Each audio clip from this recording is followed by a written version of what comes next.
Si vous n'aimez pas la mer, si vous n'aimez pas la montagne, si vous n'aimez pas la ville, allez vous faire foutre. Oh oh!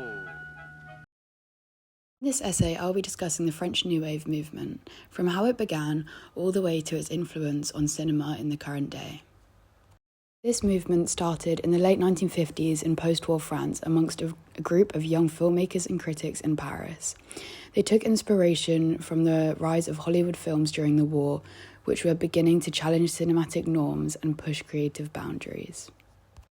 The term French New Wave was first mentioned in the film magazine Cahiers du Cinéma, which was created by a group of film critics and makers who wanted to make more innovative moves and go against the conventional and traditional cinema that France was still conforming to.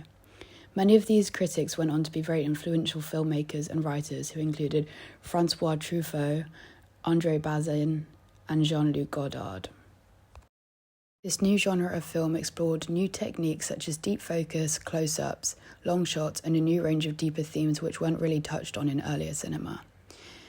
These new films were more personal and gave the auteurs control to make their films more appealing and engaging, not just visually but also through the narrative.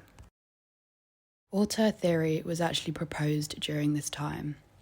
The theory was first proposed by André Bazin, who was a critic of the Cahiers du Cinéma. It was the theory that it wasn't the producers and studios that were the brains behind film, but in fact their director and or screenwriters.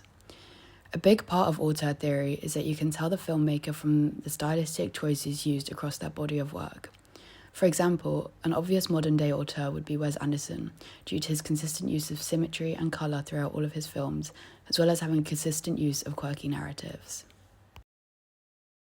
The French New Wave went on to quickly inspire filmmakers in the USA and UK and has been ever since. From The Graduate in 1967 by Mike Nichols, to Before Sunrise in 1995 by Richard Linklater, to Frances Ha in 2013 by Noah Baumbach.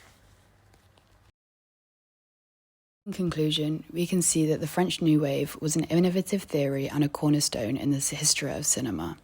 It will continue to change and inspire film and media just like it changed the history of film.